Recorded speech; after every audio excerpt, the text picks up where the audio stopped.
على رأي المثل، الراجل بره البيت عصفور بيرقص وجوه البيت عصفور بيقرص سوري، عصفور بيقرص. يا ترى المثل ده لو حطيناه في الميزان هنمرره على كام اختبار كده عشان نشوف مدى صحته، وهو مثل عام ولا في حالات ولا ايه؟ تعالوا نشوف. الراجل بره البيت عصفور بيرقص وجوه البيت عصفور بيقرص. طب احنا اللي يهمنا جوه البيت، انا واحده ست يهمني ان الراجل جوه البيت يبقى مش بيقرص. طب هل فعلا كل الرجاله جوه البيت عصفور بيقرص؟ هل فعلا كل الرجاله جوه البيت متعبين؟ لا، دي مش قاعده، في وفي. تعالى بقى للراجل اللي هو طبيعته في البيت بيخش بيكهرب البيت. هنا بقى نتكلم مع الست ونقول لها حاجة مهمة جدا علشان تصبر وتهدى وتشوف الدنيا بنضارة صح وتتعامل صح مع الراجل ده. لانك انت لو حاولتي تعرفيه ان ايه ده، انت بره فاتح بقك من هنا لهنا وبتيجي تقلب علينا وتعملهم علينا وقلب لنا بوزك، انت مش تاخدي منه غير بوز اكتر وقرف اكتر. فتعالي نتعامل بقى مع الراجل اللي جوه البيت طبيعته، اللي هم نسبة من الرجالة. احنا كسرنا القاعدة بتعميم عشان ما يبقاش صخرة، مفيش تعميم. بعض الرجال جوه البيت فعلا متعبين. طب تعالي نشوف الراجل ده يا ست، ايه اللي مخليه كده؟ طبيعة الرجال يا جماعة بره البيوت هي بتحارب، بتتحرك، بتروح وتيجي وماشية في الشمس وبتقلب الدنيا علشان تيجي بالبيت محملة شنط جميلة، وتطلبي منه تقوله هات لنا كذا يديكي، وعايزين نعمل كذا الولاد يديكي. ففي حرب دايرة بره. طيب هو بقى وهو بيحط مفتاح بيرن الجرس وداخل بيته، هو عامل حسابه ان انا اخش على الفصلان، انا عايزه افصل، انا عايزه افصل دماغي كده من اللي بيحصل بره. فمكيف نفسه انه هيخش يعمل كهف، بيسموه في علم النفس الكهف. الرجل بيخش كهف. الكهف ده مش شرط يكون مكان هو بيخش يستخبى فيه، لا هو كهف جوه دماغه. عايز يقعد كده فاصل، متنح للتلفزيون، متنح للموبايل، متنح في السقف، ساكت ما بيتكلمش، بياكل وهو ساكت. ده في بعض الأحيان، في كل الرجال وفي بعض الرجال بيبقى ده طبعهم.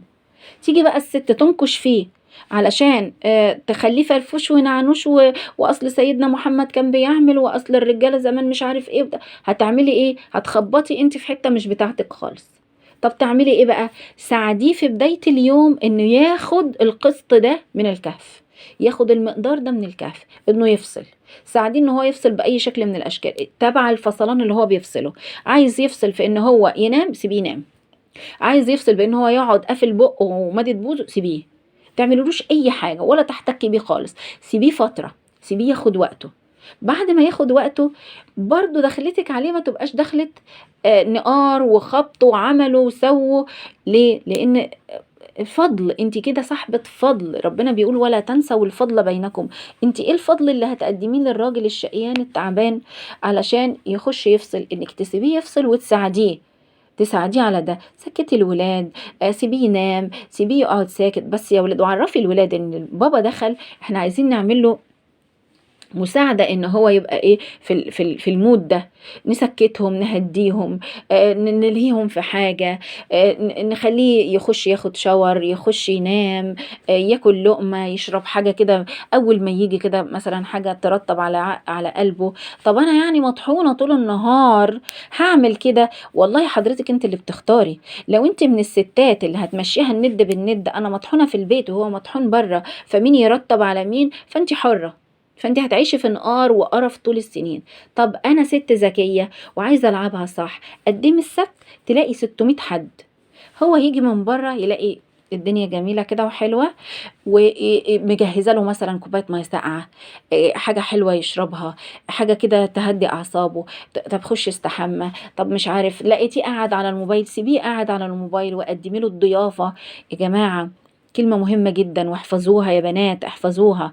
انتي صاحبة البيت، هو ضيف في البيت. عدد الساعات اللي بيقضيها الراجل في عمره في البيت مش قد عدد الساعات اللي بتقضيها الست في البيت.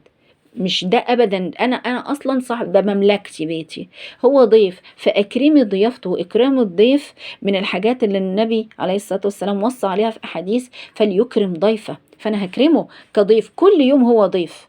كل يوم قدمي له واجب الضيافة واكرميه واديله وقته ومساحته ياخدها، علشان بعد كده لو في خير هيطلعه خير وبركة، مفيش يبقى انت عملت امر ربنا واكرمت الراجل ده، وبينك وبين نفسك عند ربنا بقى اقعدي تكلمي، يا رب انا عايزه جوزي يبقى كذا ويبقى كذا ويبقى كذا، حتى لو هو بصي بيخش يركب ال111 ويقلب حواجبه ويمد بوزه، والله ربنا قادر ان هو يحوله. دي نقطه مهمه جدا، مهمه جدا في الفيديو، ان لو خلاص انت بتقولي لي قولي اللي تقوليه، بس انا جوزي بيفضل من اول ما يدخل لحد ما يخرج تاني يوم وهو البوز وخلاص ناشف، مفيش عصفور بيقرص زي ما المثل بيقول.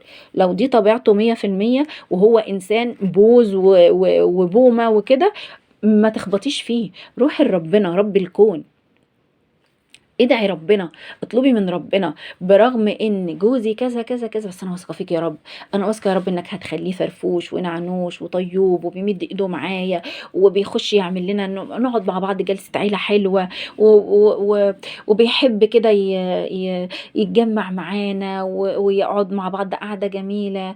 طيب انت بتحاولي تعملي ده، بتدعي ربنا ومستنيه الفضل من ربنا وان ده هيحصل. طيب لحد ما ده يتحقق انت بتعملي ايه؟ تعملي لي حاجة مهمة جدا، اولا بتديه وقته، خده وانفتح معاك وخير وبركة، ما انفتحش وفضل مع نفسه كده قامت وقافل على نفسه، ملناش دعوه بيه. انت بقى بتعملي الحاجات اللي نفسك فيها بقى مع نفسك وولادك، خلاص هو اخد واجب ضيافته واختار طريقه، انت بقى تقعدي اعملي بقى اعملي فشار، اعملي فيلم، شغلي فيلم، اقعدي مع العيال، جو لطيف وظريف، والله العظيم هيغير ويجي يقعد معاك. وانتوا بتعملوا ايه؟ انتوا في ايه؟ انتوا مش عارف ايه، هتلاقي عايز مش عايز، انت مستمتعه، انت جميله، انت رايقه، انت حلوه، ما تركبيش سعادتك على ان جوز يجي من بره فرد بوزه فيهنيني ويسعدني. اللي نفرض انه مختار ان هو يفضل ببوز، هو حر، انا بقى افك على نفسي واروق على نفسي واعمل واجب الضيافه لي، واعمل بقى واجب الضيافه ليا وللغلابه الولاد الصغيرين اللي بيستنوا برضو الفضل، وهكذا. فالمثل اللي بيقول الراجل في البيت في بره البيت عصفور بيرقص وجوه البيت عصفور بيقرص، المثل ده اولا قاعده مش في العام، لا، في رجاله عساسيل في البيت، امارات في البيت وبره، يعني هاديين ومحترمين ووقورين، تمام. يبقى احنا كده استثنينا التعميم عشان ما نبقاش دخلنا في التعميم وعملنا صخرة التعميم. الحاجة التانية، لو زوجي من النوع اللي بياخد فترة ويفك اديها له وبعد كده استنى منه. طب هو من النوع اسوأ انواع الرجالة اللي الطبيعي بتاعه كده وطول عمره في كده، وانا اعرف ستات جوزها كده طول عمره لحد ما مات وهي كانت قمة في الود والرحمة مع الراجل ده، وهي عارفة ان هو بوز وبيمد بوز وكل حاجة، بس كانت معرفة اولادها ان دخلت بابا ليها حساب، قعدت بابا في البيت ليها حساب، بابا نايم نعمل حسابنا، مفيش مشاكل، مفيش ست حقيقي ربنا يرضى عنها.